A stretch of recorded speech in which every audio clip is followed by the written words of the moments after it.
En pantalla les comparto una noticia que quizás alguno de ustedes recuerda. Para algunos, por supuesto, es historia, pero es parte de lo que ha significado la medicina en nuestro país. Algo que sucedió en la ciudad de Viña del Mar, en nuestro querido y amado Chile, donde se realizó el primer trasplante de corazón de nuestro país y fue el tercer trasplante de corazón del mundo entero. Y esto fue en el año 1968, realizado por el doctor Jorge Kaplan. Y por supuesto, este fue un evento muy noticioso por ser el primero en realizarse. Como bien les contaba, fue el tercero en el mundo. Hoy en día los trasplantes tienen otras tecnologías y son más frecuentes de lo que nosotros no nos podemos llegar a imaginar. Pero para ese tiempo era algo muy importante. Y el doctor Jorge hizo una tremenda hazaña que fue seguida por todo el país y también, por supuesto, apareció en todos los periódicos, no solamente de Chile, sino que también en los periódicos del mundo. ¿Quién fue la persona que recibió este trasplante de corazón? En realidad pocos lo sabemos, básicamente porque quien se lleva el gran aplauso es el doctor Jorge Kaplan. Pero fíjense ustedes que la mujer, una mujer de 24 años, que se llamaba María Elena Peñalosa. María Elena fue la persona que confió, por supuesto, ciegamente en las manos de este cirujano, de este doctor, para realizar una total hazaña, realizar algo que nunca se había hecho en nuestro país. Fue una confianza plena que tuvo la señora María Elena, ya señora, por supuesto, imagino hoy en día, ¿no? Quien a esa edad de 24 años tuvo que confiar de forma completamente ciega en entrar a un quirófano y recibir de parte de este doctor Jorge una operación que nunca antes había realizado. Yo no sé cómo se sintió María Elena al entrar a una operación que nunca se había realizado. Quizás ustedes han tenido operaciones, yo he tenido operaciones, quizás algunos también, pero normalmente son operaciones que ya se han hecho anteriormente. Pero María Elena tenía que entrar al quirófano y recibir una operación que nunca antes había hecho y yo creo que un tanto nerviosa, ¿no? En el hecho de que todo el mundo estaba pendiente, todo el país por lo menos estaba pendiente de lo que iba a pasar. Yo no sé qué le dijo María Elena antes de entrar al quirófano al doctor Jorge Kaplan, pero sin duda tenemos muy claro que en ningún momento ella le pudo haber dicho al doctor qué es lo que ella o qué es lo que él tenía que hacer. En ningún momento yo creo que María Elena le dio consejos al doctor Jorge Kaplan sobre cómo tenía que hacer la operación. Sin duda y probablemente lo llenó de una serie de preguntas, que es lo que hacemos todos nosotros cuando vamos a recibir una operación médica. Le preguntamos una infinidad de cosas al doctor y que de alguna forma eso viene a expresar nuestra ansiedad, nuestro nerviosismo. Le preguntamos de forma incansable cómo va a realizar, si cuáles son los riesgos. En estos días conversando con mi señora, recordábamos cuando ella también iba a tener a nuestros niños y le decía al doctor que tuviera cuidado con una serie de cosas porque sabían que en eso había ciertos riesgos. Pero al final de cuentas habla de nuestra ansiedad y nunca le decimos al doctor qué es lo que tiene que hacer. Básicamente porque el doctor es el experto y usted y yo no lo somos. Es así de sencillo. Él es el que ha estudiado medicina, es el que probablemente ya a esta altura de la vida los doctores han operado muchos corazones, que en nuestro corazón es uno más de la larga lista curricular de operaciones que tiene el doctor. Por lo tanto, nosotros cuando vamos a una operación médica, sea la operación que sea y la gravedad que sea, nosotros no le damos consejo al doctor sobre cómo hacer las cosas, porque el doctor es el experto, usted no.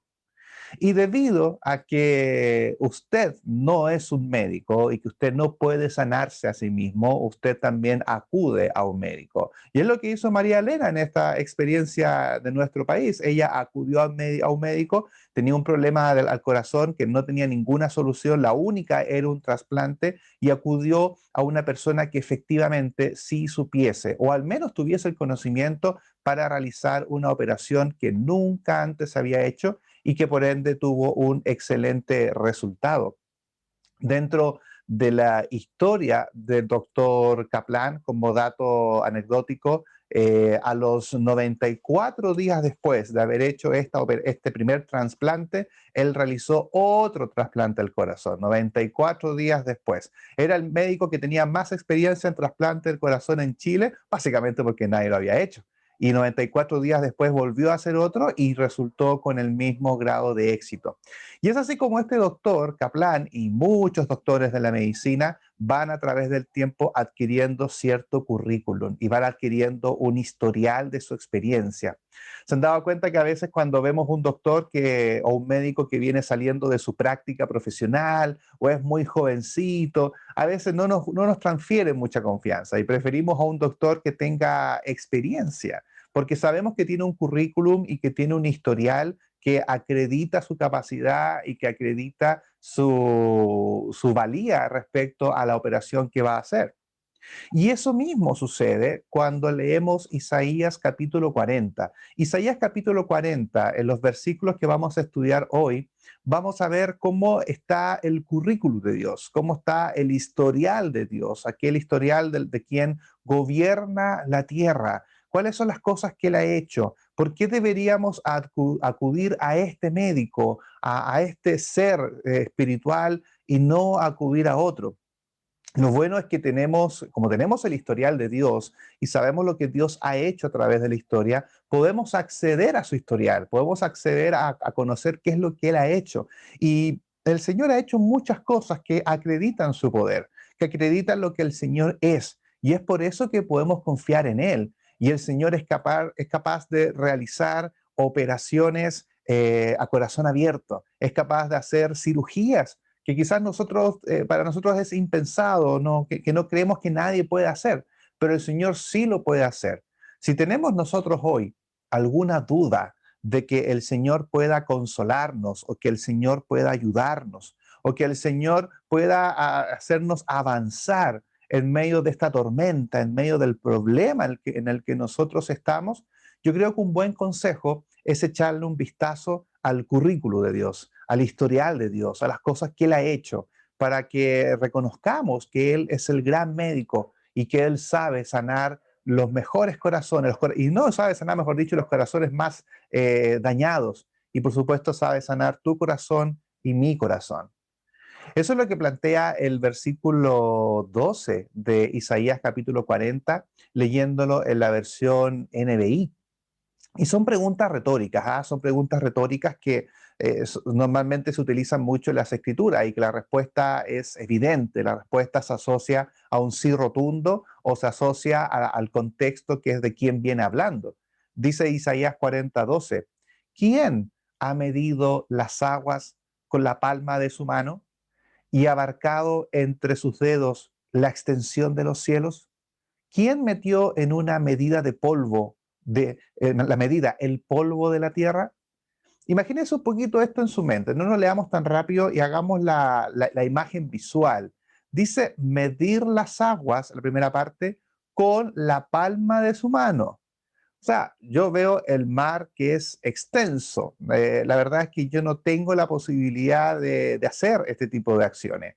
Estas no son acciones que nosotros como mortales podamos realizarlas como si fuera un pasatiempo. Como por ejemplo, no, el fin de semana fui a la playa, ¿verdad? Y anduve midiendo el mar. Ay, ¿cómo lo mediste? No, con la mano, sí, con la mano. Puse la mano adelante y medí el tamaño del mar. No es algo que nosotros hagamos como si fuera un pasatiempo porque son acciones que hablan de la característica de Dios. El Señor es tan grande que solamente Él puede medir las aguas, el cielo, y es lo que está en la segunda pregunta, y abarcado entre sus dedos la extensión de los cielos. O sea, es como toma tu mano y que con tu mano puedas abarcar toda la extensión de los cielos. Hoy, después de esta lluvia que hemos tenido en nuestra capital, hemos tenido un cielo maravilloso y vemos una parte del cielo, pero el Señor, con estas preguntas retóricas, el Señor es el único que con sus manos puede medir y puede tener la extensión de los cielos entre sus propios dedos y le queda espacio, ¿ah?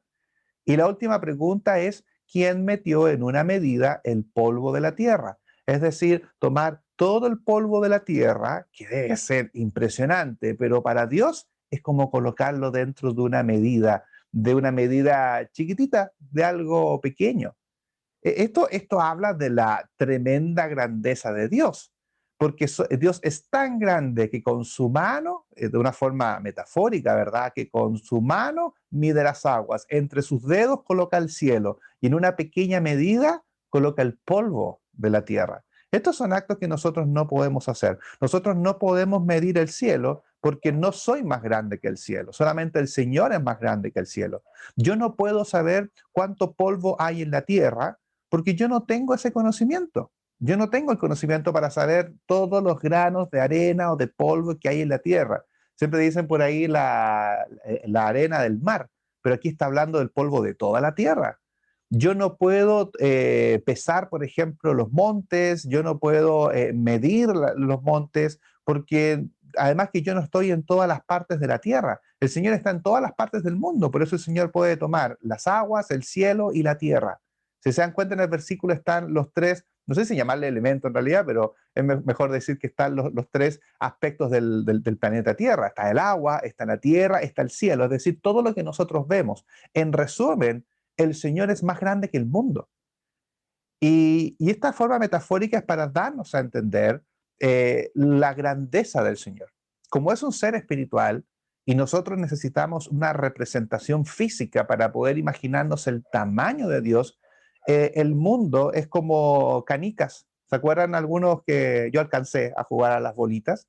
Cuando jugábamos a las canicas o a las bolitas, eso es el mundo para el Señor, es como una bolita en la mano. Así de grande el Señor. Este versículo no busca que nos sintamos con poco amor. El verso está enfocando a que miremos el tamaño de Dios.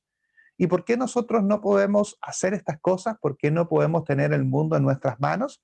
Simplemente porque estas son características de Dios. Es interesante que miremos el currículum de Dios y entendamos a quién nosotros recurrimos cuando necesitamos ayuda, cuando necesitamos consuelo. El Señor tiene tres características que son características divinas que muchos de ustedes han escuchado y que están en las Escrituras, que es el concepto de la omnipotencia, que significa que el Señor tiene el poder máximo sobre todas las cosas. O sea, el Señor puede hacer y deshacer, el Señor puede abrir y puede cerrar, el Señor puede hacernos avanzar como también hacernos detener para cuidarnos. El Señor puede protegernos. ¿Por qué? Porque el Señor es omnipotente. Eso lo supo Israel claramente cuando lo liberó de Egipto a través de todas las plagas, cruzando el mar Rojo. Ellos vieron la omnipotencia, que el Señor tiene el poder para hacer lo que quiera. Junto con eso está la omnisciencia, el ser omnisciente, que significa que todo lo sabe. El Señor tiene conocimiento de todo. El Señor sabe el pasado. El Señor no olvida nada de lo que ha sucedido en la tierra. El Señor conoce todo nuestro presente. Es decir, el Señor tiene el conocimiento de todas las cosas que nos suceden y que nos acongojan. Y el Señor también sabe todo lo que depara el futuro también. El Señor conoce los caminos mejores que nosotros. ¿Por qué? Porque Él es omnisciente. Él no se detiene solamente en el hoy, el Señor está mirando el futuro. Por esa misma capacidad, los profetas, Ezequiel, Daniel, Isaías, ellos pudieron recibir revelación sobre cosas que iban a ocurrir en un futuro cercano, en un futuro mediano y en un futuro completamente lejano. Por eso también el libro de Apocalipsis habla de la omnisciencia, porque como el Señor sabe el futuro, el Señor sabe lo que va a hacer y nos cuenta con respecto a cómo va a ser la vida con Él cuando Él venga a buscar a su iglesia. Son características de Dios. Y lo tercero es que el Señor es omnipresente, es decir, el Señor está en todas partes. El Señor está en todo momento. No hay ningún lugar en el cual nosotros vayamos en donde el Señor no se encuentra ahí. El Señor está en todas partes. El Señor nos sigue. El Señor, como dice por ahí Salmos, nos persigue. Que el bien y la misericordia nos seguirán todos los días de nuestras vidas, dice Salmo 23:6. Entonces, muchos hombres de las Escrituras conocieron la omnipotencia, la omnisciencia y la omnipresencia de Dios. Tenemos, por lo tanto, un Dios que todo lo puede, que todo lo sabe y que vive en todas partes. ¿Acaso eso no nos consuela? ¿Acaso recordar eso no nos trae una sensación de tranquilidad? De que cada vez que yo voy a enfrentar un desafío, un problema, una dificultad matrimonial, con los hijos, una operación, en el trabajo, vamos con ese Dios.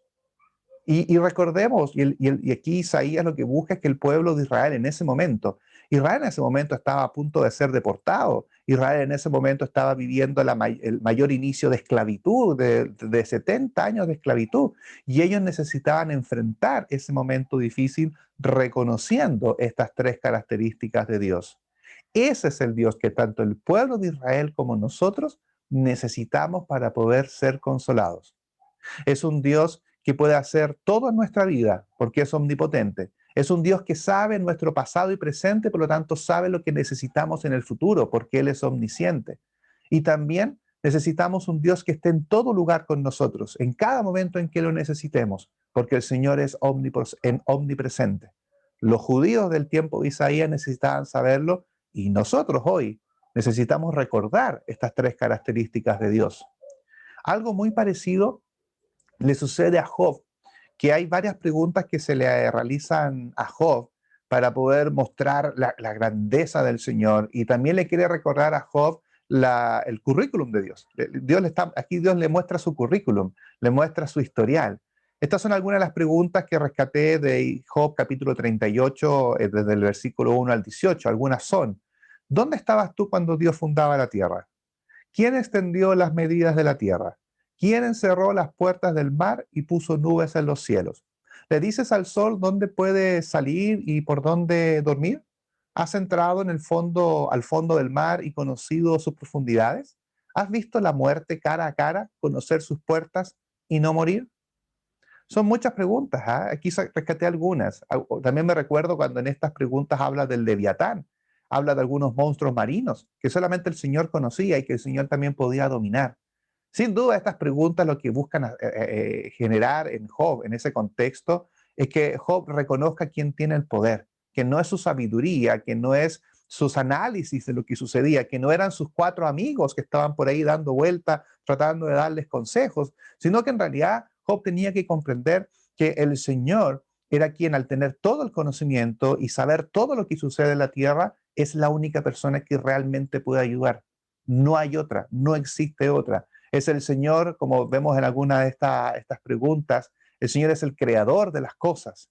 Porque dice la tercera pregunta: ¿quién encerró las puertas del mar y puso nubes en los cielos? Lo hizo el Señor. Él es el creador. Muchas veces necesitamos en nuestras vidas nuevas creaciones, nuevos momentos, nuevas situaciones, que el Señor las crea. Cuando queremos una nueva realidad, una mejor familia, una mejor salud, queremos un mejor trabajo, el Señor es creador de realidades. Así como creó el mundo, el Señor crea realidades. También dice en la penúltima pregunta: si has entrado al fondo del mar y conocías sus profundidades. Conversaba con un amigo durante estos días sobre ese punto y él planteaba me contaba de que había lugares del mundo, del mar sobre todo, que es oscuro y que no hay vida, porque es tan profundo que no llega la vida. El Señor ha estado en todos esos lugares porque el Señor, insisto, para él el mundo es como una canica, como una bolita. Y la última pregunta: ¿has visto la muerte cara a cara, conocer sus puertas y no morir? El Señor tiene el conocimiento de lo que pasa, no solamente lo que va a suceder en nuestra vida, el Señor sabe también lo que va a suceder después de nuestra vida, después de la muerte. El Señor ha estado ahí. Al ver estas preguntas y al intentar responderlas, así como Job, nos sentimos pequeños. Comprendemos, por lo tanto, que existe un ser superior que ha estado antes que nosotros en los inicios de la tierra, que ha estado antes que nosotros en los inicios de la vida, y que en el cielo y que en las estrellas el Señor ha plasmado su poder. Ese es el currículum de Dios. Ese es el Dios que nos quiere consolar. Y a pesar de esto, a pesar de tan grande la naturaleza que el Señor ha creado, dice Salmos capítulo 102, verso 25 al 27. Desde el principio, tú fundaste la tierra y los cielos son obra de tus manos. Ellos perecerán, mas tú permanecerás. Pero tú eres el mismo y tus años no se acabarán. Este es un texto que yo considero revelador porque por algún momento el Señor nos coloca a analizar la naturaleza. Y al ver la naturaleza comprendemos lo grande que es el Señor. Pero de un momento a otro, el Señor nos recuerda, mira, a pesar de que eso es tan grande, que tú te sientes tan atónito ante esta grandeza, esas cosas van a perecer. Esas cosas van a perecer. ¿Y quién va a permanecer? El Señor. Dice el versículo, ellos perecerán, esta naturaleza, mas tú, el Señor, permanecerás, porque tú eres el mismo y tus años no se acabarán. Si la naturaleza nos sorprende, el Señor es infinitamente más grande que eso. Este fin de semana veíamos todos los truenos, todos los relámpagos, cómo nos llegan a impactar. La verdad que el Señor es mucho más que eso. Y esas cosas van a perecer, pero el Señor no. El Señor nunca va a perecer. El Señor va a ser poderoso siempre, por sobre la naturaleza. Y ese es el Dios en el cual nosotros debemos confiar. Aquí lo que estamos haciendo es mirar al Señor. Y cuando miramos al Señor, nos reconfortamos. Nos reconfortamos porque decimos, sí, en realidad hay que confiar en el Señor, de verdad, por todas sus características. Ya que estábamos conversando un poquito de la operación, y estábamos hablando de este tema, como ustedes saben, yo tuve una operación por cáncer. Y la operación que yo tuve, las cosas que más me preocupaban, el doctor me dijo cuando me iba a operar del cáncer de qué trataba la operación, de cómo lo iba a hacer, cuál era el procedimiento. La verdad es que yo no escuché nada de eso. ¿Ah? Lo único que le preguntaba al cirujano, lo que le pedí, por supuesto, era que me durmiera durante la intervención. Porque yo quería entrar al quirófano, quería cerrar los ojos y despertar al rato siguiente ya habiendo todo pasado. Yo no quería mantenerme despierto. Pero algo que sucedió en ese momento es que cuando yo, y también producto de mi ansiedad, cuando yo ya estaba listo para poder empezar la operación, yo estaba tal como está en la camilla, no una foto mía, es una foto de referencia. Pero ahí al medio ustedes saben que está la persona que están operando. Entonces cuando yo ya estaba listo, con todas estas luces arriba, con todos los doctores, los practicantes, con toda la gente que estaba al lado mío, yo me daba cuenta de que nadie me inyectaba nada para dormirme. Entonces yo me empecé colocar un poco ansioso y le pedí al doctor, estando entubado con todas las cosas, le dije al doctor, le dije, por favor, póngame luego la anestesia para dormirme, hágame dormir. Porque yo decía, ¿de qué me sirve estar despierto durante esta operación? ¿Acaso voy a estar ayudando a los doctores, sosteniendo los implementos?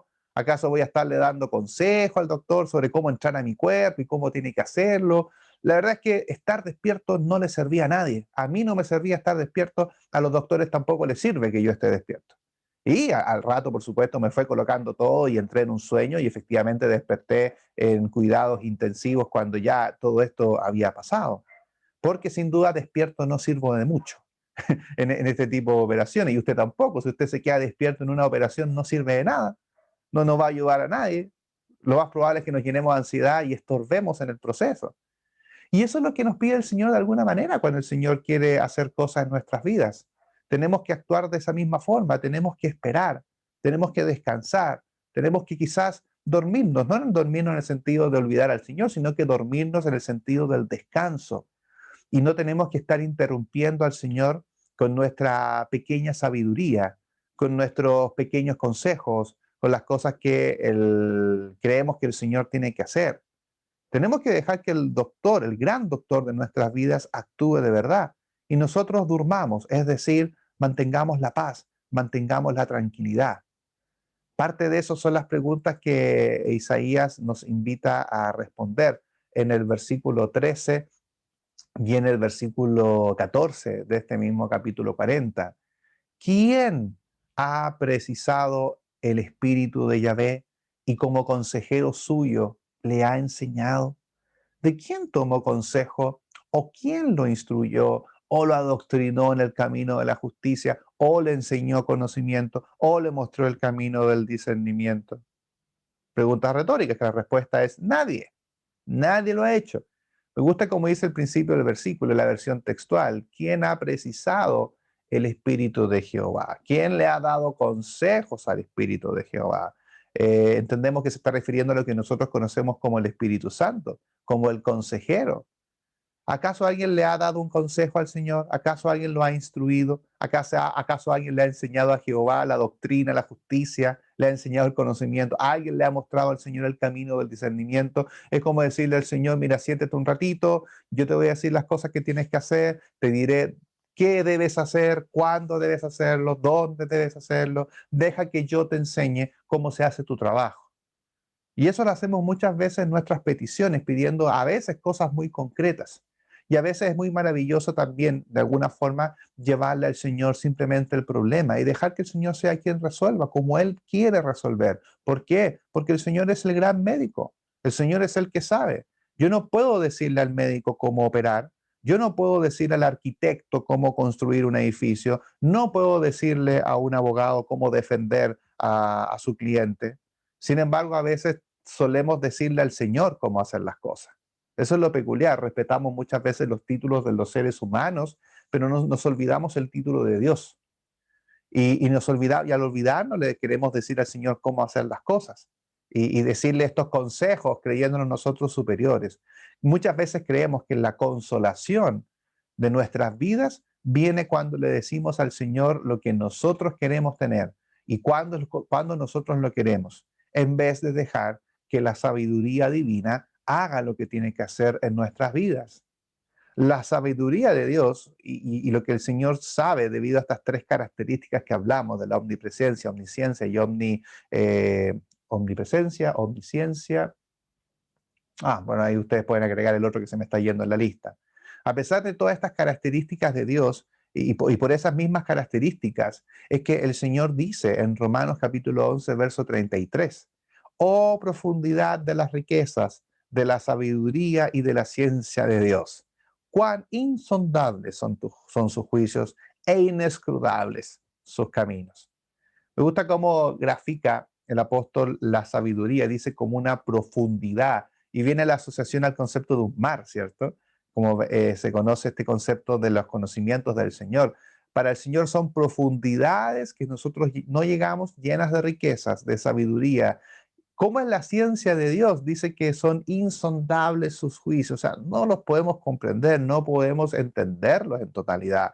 Y también sus caminos son inescrutables. Este versículo no nos dice que no podamos acceder al Señor, pero sí lo que nos está diciendo, que comprender su sabiduría para nosotros mortales es muy difícil. Podemos pedir sabiduría, ¿verdad? Y podemos nadar como este mar, esta profundidad de riquezas. Podemos nadar en la sabiduría de Dios, es decir, pedirla, llamarla, que venga a nuestras vidas.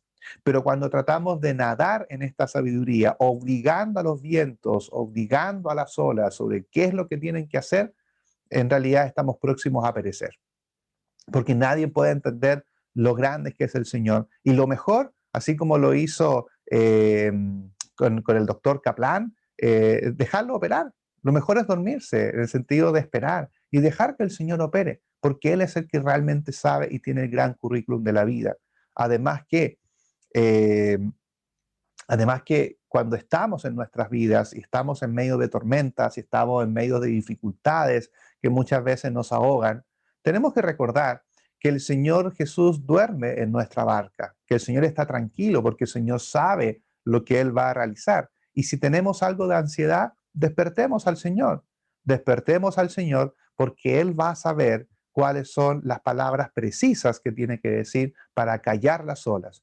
Tenemos que dejar que el Señor pronuncie su sabiduría. Invitemos al Señor que en su consolación, el Señor nos consuele en este momento con su sabiduría, con lo que Él sabe que necesitamos en nuestras vidas. Dejemos que el Señor pronuncie las palabras que tenga que pronunciar para que los mares, para que las olas de nuestras vidas puedan calmarse. Y no solamente el consuelo para la vida común que nosotros vivimos, sino que también el consuelo para nuestra alma. Dice 1 Corintios 15, porque primeramente os entregué lo que también recibí, que el Mesías murió por nuestros pecados, que fue sepultado y que fue resucitado al tercer día. Un texto muy conocido que nos recuerda que Jesús fue el único hombre que vio la muerte, que estuvo en la muerte, pero que no fue dominado por ella. Porque dice el versículo que lo que primero le enseñaban, y nosotros lo hacemos también a los hombres y mujeres que quieren seguir al Señor, es que el Mesías murió por nuestros pecados, que fue sepultado, pero que no se quedó ahí, sino que el que haya resucitado es un hecho muy importante. De hecho, todo el capítulo habla de la resurrección de Cristo, más que de su vida y su muerte. Esos son puntos muy importantes, porque el Señor estuvo en la muerte, pero no fue dominado por ella. Por lo tanto, hoy en día, no aconsejes al Señor sobre qué es lo que Él tiene que hacer con tu alma fallecida. Deja que el único que fue capaz de vencer la muerte y de resucitar de ella, sea quien también tome tu vida y que también te resucite. Porque el Señor tiene la sabiduría, el Señor tiene el historial, tiene un tremendo currículum. Es el doctor de doctores y está dispuesto para poder sanarte.